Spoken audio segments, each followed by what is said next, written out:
Yes, hello everyone. Good evening.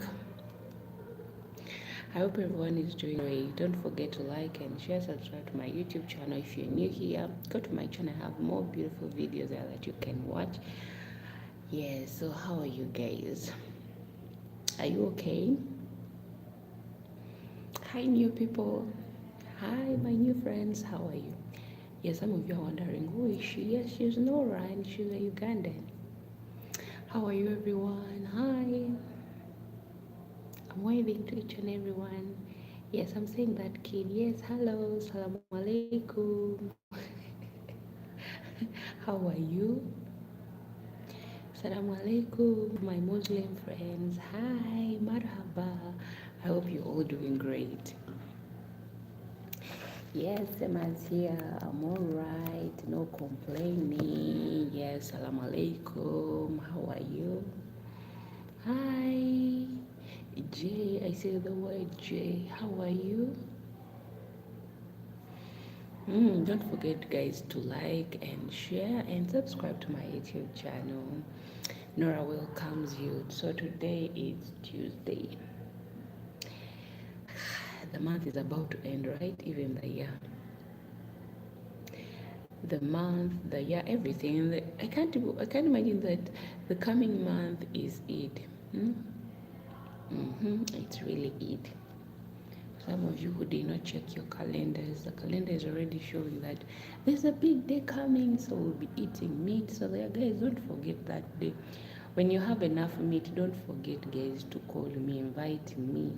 Even if I don't eat meat, but I'll be there to represent those who don't eat.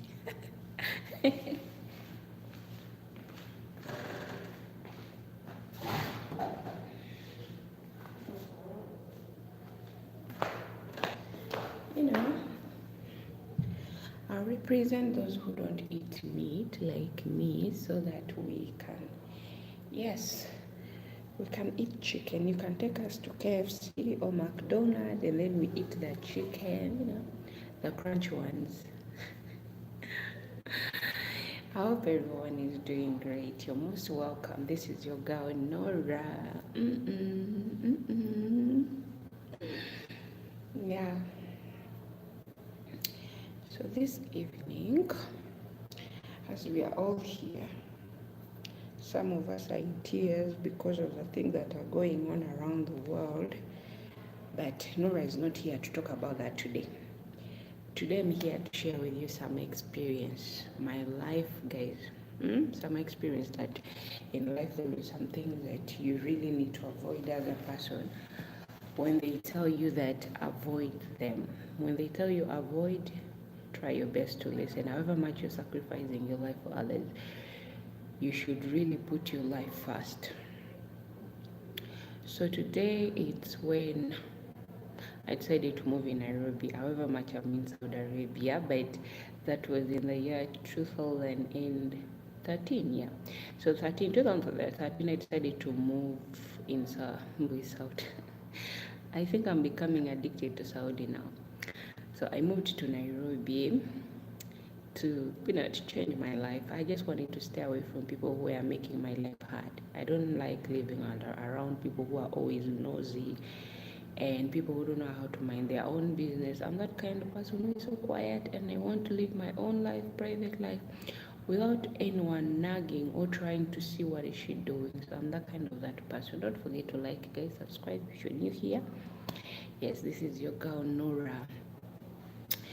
So when I moved to Nairobi, that's in Kenya. Nairobi is the capital city. So Kenya, I moved to Kenya and looking for a job there. So I went there with only 700 Ugandan shillings. So 700 Ugandan shillings, that is 6,000 Kenyan shillings. So 700 is a lot of money in my country, Uganda. And 6,000 Kenyan shillings is also a lot of money in Kenya. To Kenyans, it's a lot. But to me, as a Ugandan, that 6,000 was like, this money would sustain me until the month that I was planning. Because I was planning to live there years and years and years. But let me tell you guys, sometimes as you plan your life, there is always something that will always come. So don't plan. just leave things to flow the way it is, because it's God who knows what's ahead of us. So me, planning to live in Kenya for a year and planning to take my kid with me, I decided first go alone to experience the life, to see how things can go before I could bring in my kid. You know, most of people do that. Before you go to another country and to bring in your relative, you're the first person to go there and see how the situation is before you bring others. So me, I went there, I got a job, and I started working. So working in Nairobi, I worked in one of the biggest clubs. Yes, when I say club where people drink, people smoke, people do all kind of crazy things. And I wasn't happy with the job, but because it was the only job that was there, other opportunities were like, so while working there, I'm that kind of person who believes that there's always a chance. Don't give up on yourself. I believe that if I'm to do something, first do what you're doing while you also, if you want something, however much you don't want that you have, first be there. You can't say, do this kind of job because I have my dream job. No, me, I was that kind of person that even if I have a dream job, let me first do this while I apply for my dream job. So I was that kind of person. So I started to work in Nairobi. That was in Westland. It's kind of a crowded place with campuses, young girls who are, the young girls who are into new life, young girls hanging out with men, doing all sorts of crazy things, smoking, drinking, using also some things that are not supposed to be used. I worked there, and to be honest, each and every day that I wake up in the morning, because I used to go there at around 3 p.m. My job starts at 4, so being on time, I leave my house at around 3 exactly. So I go and also hang out. Sometimes you need to have coffee with your friends. So I'll go out there and enjoy. But every day, guys, I could always tell myself this is not the kind of job that I want. And I could pray to God and tell him, Father, I never wanted to work in a club, because in working in a club, it comes with a lot of temptation. And if you're not too smart and too focused into what you're there for, you'll end up, most of people, you find them that are falling off. But if you're lucky enough, you can't fall for tricks that the devil brings on your way. So I prayed every day while going to work and concentrating on what exactly I want as a person. The challenges were big. I remember, men who come, this one talks to you, and you're just like, You just look at them, but deep down in your heart, you're like, who do you think you are? Do you think I can even accept you by seeing? You can't even accept a person by seeing the things that they are doing. You can't. As people say that, if you want a wife material, if you want a husband material, you find them in the club. No, me to tell you this. Don't even try. There is not such thing as wife material in the club. It's the heart. It's the heart. When someone tells you that you find a wife material in the club, it's a lie. It's a heart. Some people, they have habit that could never change, and the habit that could never leave their blood system.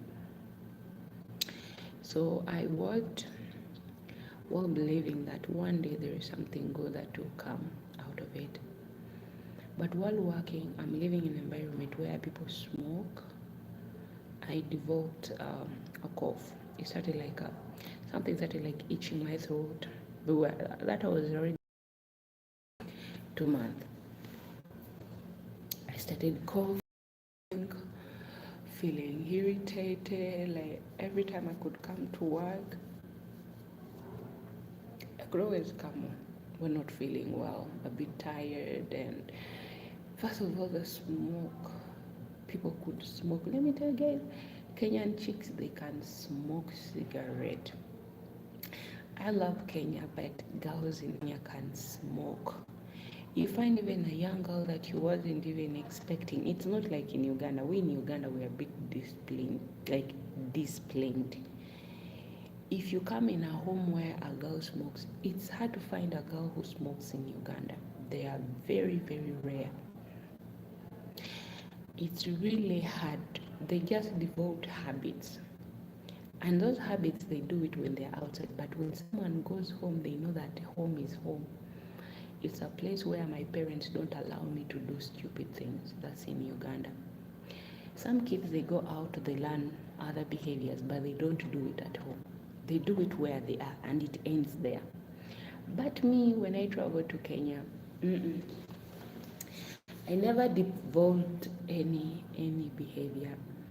I never adopted any behavior because I refused. Every behavior that I could see, I refused. I remember my colleagues, they all used to smoke.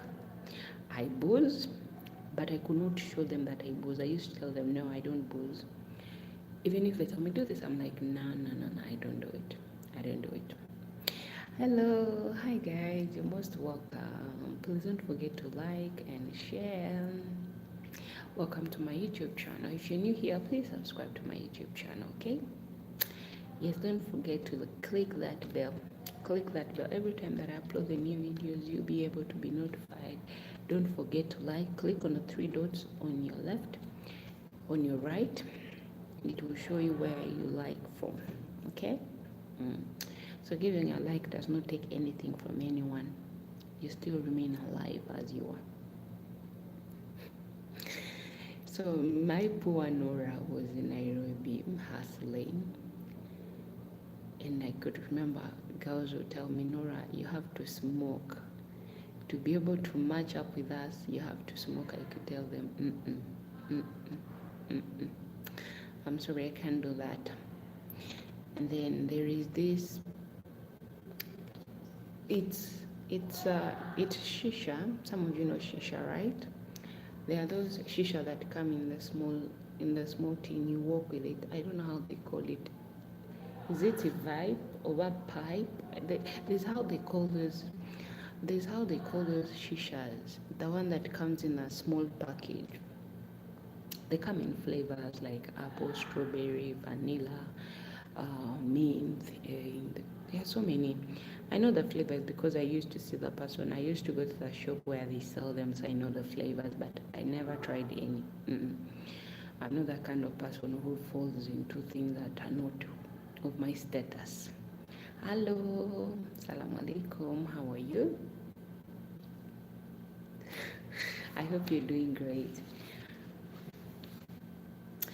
So, my friends, they could tell me that, Nora, try. You know, when people try, they never try. I'm that kind of person who refused to do what others, or who refused to be influenced by others. No.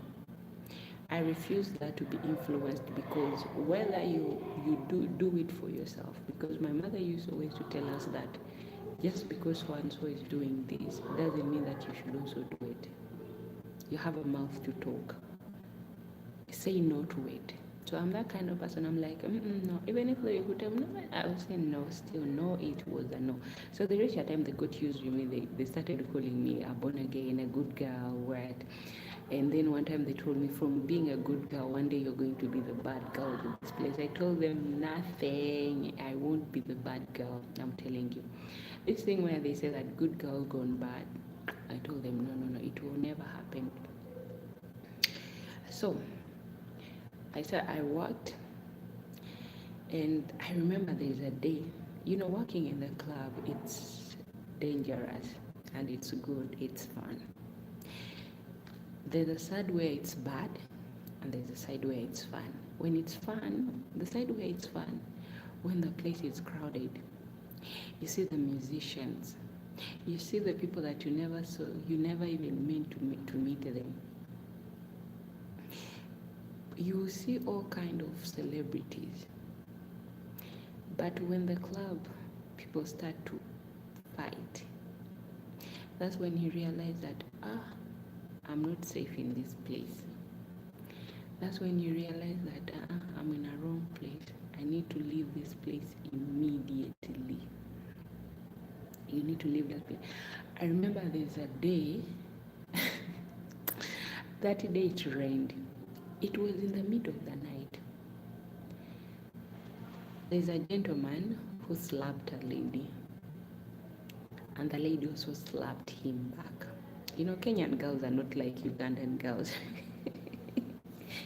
Ugandan girls were a bit mama's girls. They are mommy's babies. They fear to fight men. But Kenyan girls, they don't care whether you're a man or how old are you. Once you start a fight with them, it will not end well with you. Kenyan girls, guys, that day the entire club, the fight started with 2 people. It ended when most of people, even the waitresses, they were fighting. So me and the cashier, you know what we did? We decided to hide under the counter. People fought. I can never forget that fight. The entire club was down. People were throwing things. Bottles passing through people's head. In my heart, I was just like, Norah, how did I end up in this place? To be honest, guys, when I came out of that place, it was God's grace. God took me out of that place without any damage in my life. People fought for no reason. People fought, and the entire club was swept down, just fighting. When the police came, they took a lot of people. They arrested a lot of people. I remember the police cab came, and other trucks came. They just put each and everyone who was in the fight in the other people were running, so we were hiding under the counter, me and the cashier. When everyone was taken away, that's when we came out. She told me, Norah, you know what, let's close. The lady asked me this question. She told me, Norah, I've been observing you. I don't think you're this kind of a girl. This place is not for you. Look at all your colleagues, they were arrested. My colleagues were arrested because they also got involved and they started fighting the customers. Kenyan girls are not easy. Imagine someone who has gone to work, because the customers are fighting, they also join the customers into a fight. Kenyan girls, they are too much.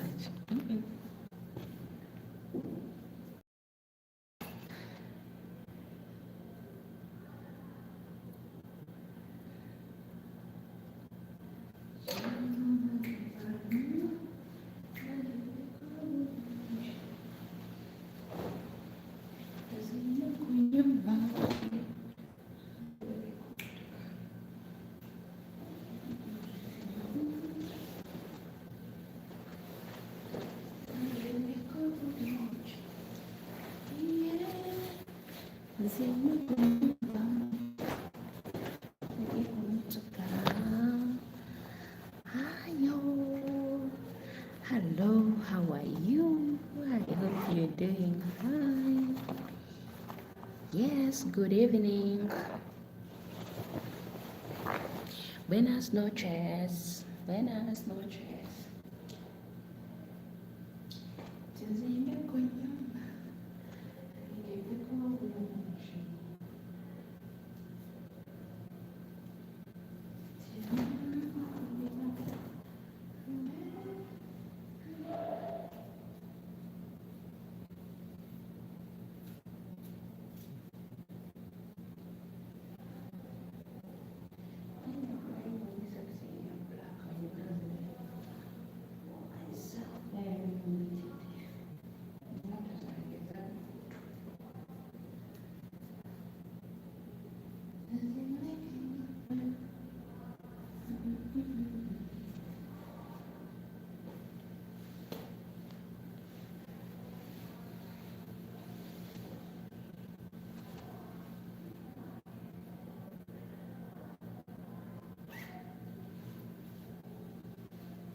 Yeah, my mama, she told me don't worry about a thing.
Hello, hi.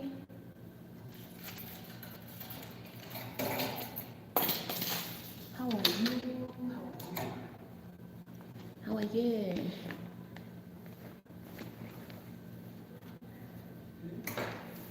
Mkunakera kuna chanti you should start playing.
Okay, hallelujah. We are done with ironing.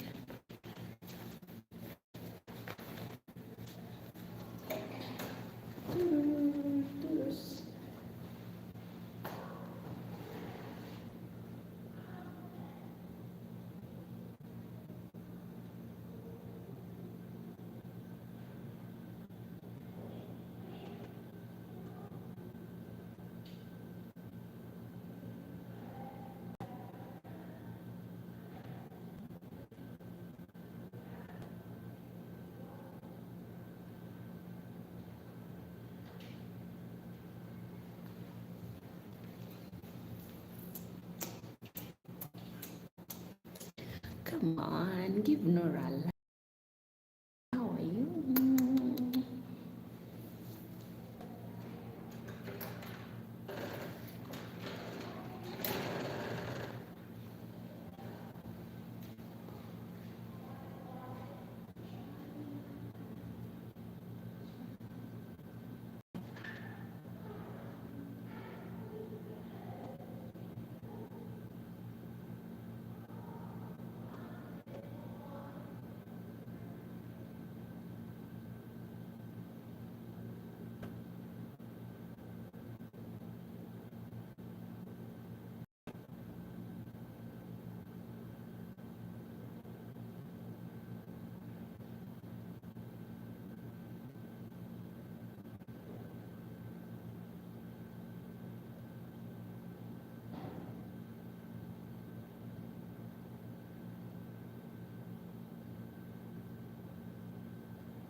Yeah, let me bring something.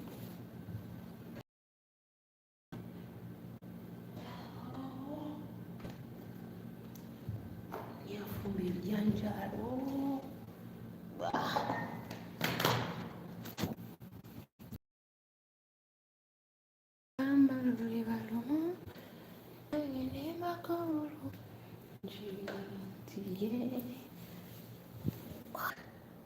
That's how it feels when you're done with working.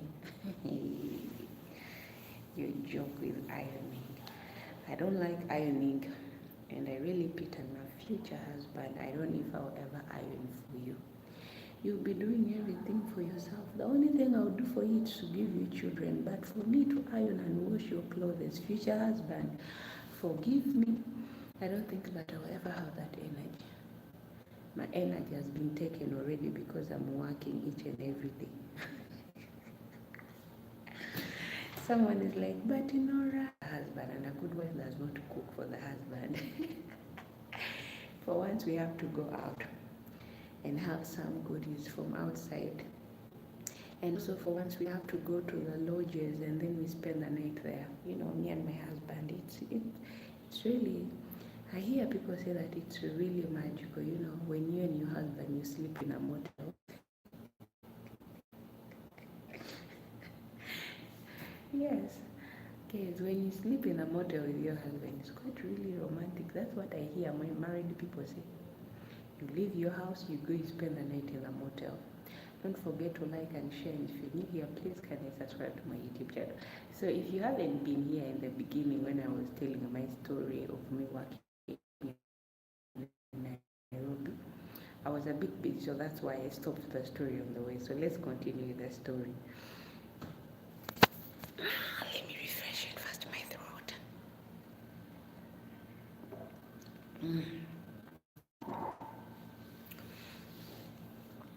So guys, while working in Nairobi, um, I developed a cough, and the cough started like a joke.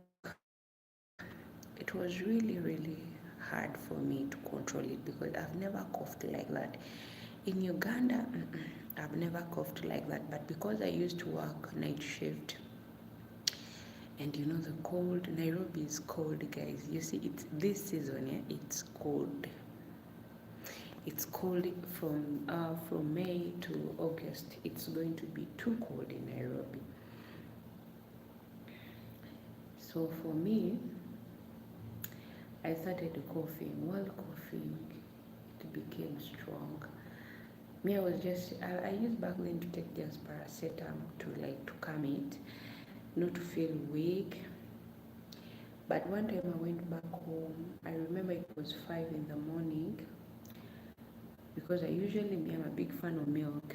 I'm a milk baby. I take milk every day. I can't miss without a milk. Whether cold, whether hot, that's me. I love taking milk.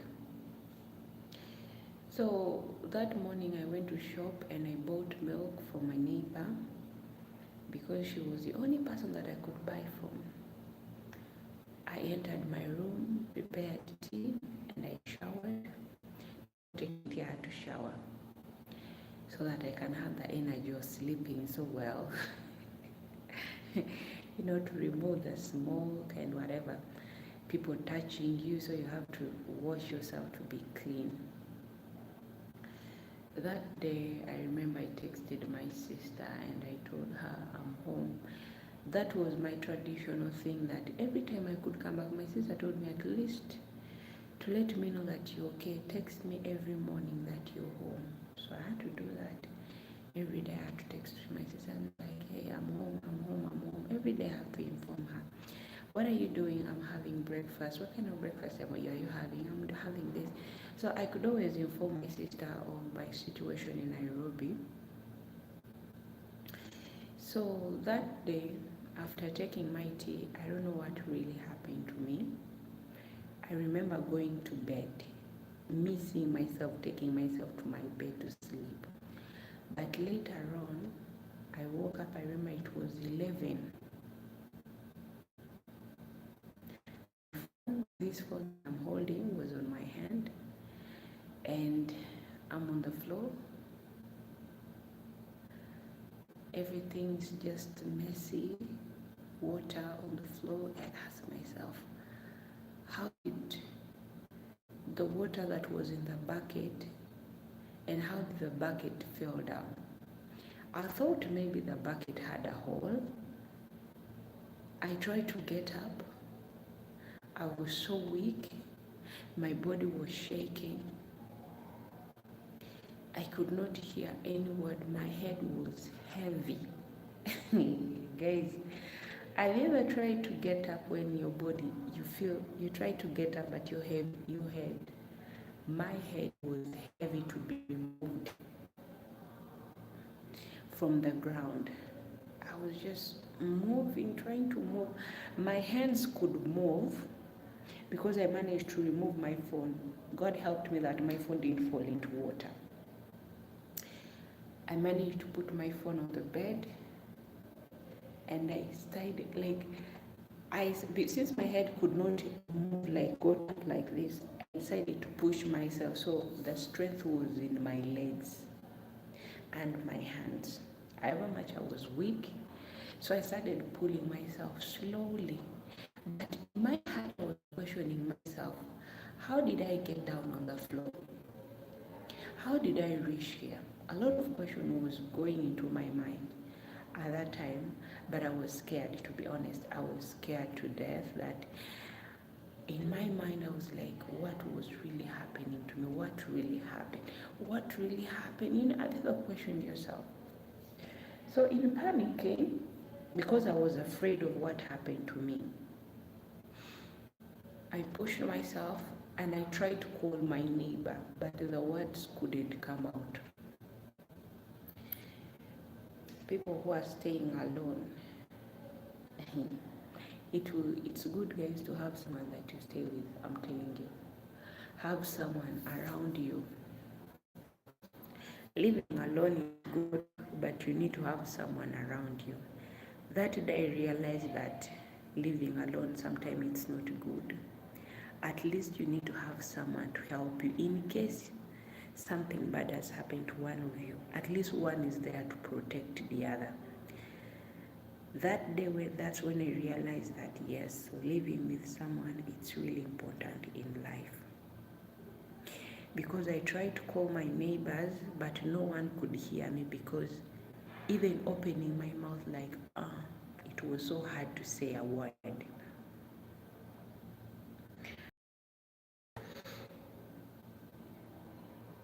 Started praying, because since I can't, I started to pray in my heart. I made a prayer that made me fall asleep. When I fell asleep again, I woke up. I remember I woke up exactly at the time that I'm supposed to wake up at. I woke up at around 12 midday. I had some strength in me, but still I was feeling dizzy. That's now my head can move.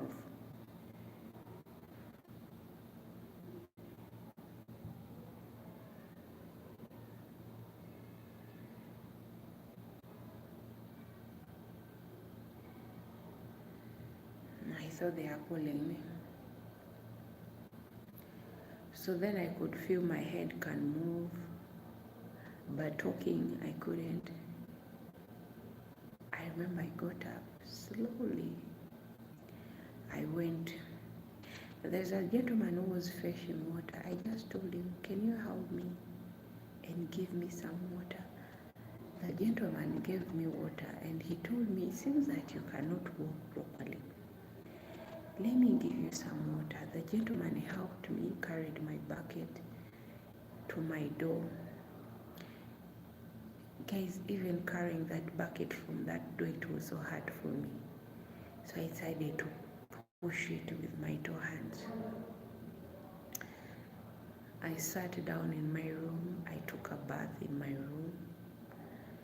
I cleaned my floor sitting down, because I could not turn my head like this. I could not talk. I could not bend.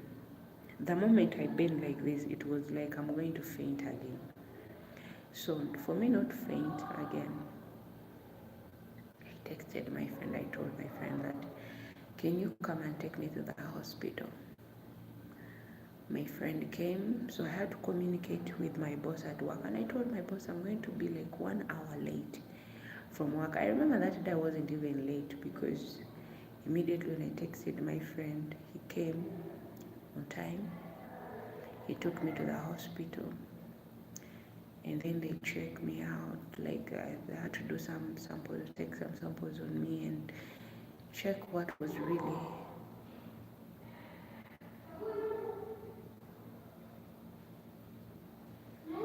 Yes? For two or for one? For one person? One person?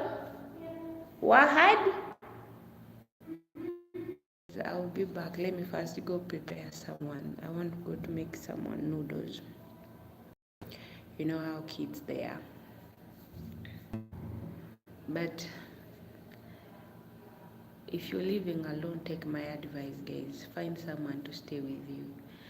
Because that day I would have lost my life in a joke, in a funny way. You know, someone dying and people don't even know the cause of death. That was me. If that day it was my day to go. But thank God that God was with me. They took me to the hospital. They did the examination on me, like they examined my life. But the doctor only said that I should stay away from smoke. And he told me to eat well, to rest on time. That's what doctors, they really always say, but I had a fatigue. So I went back to work. That day I was so weak, I could not even. And I got so came in, then from there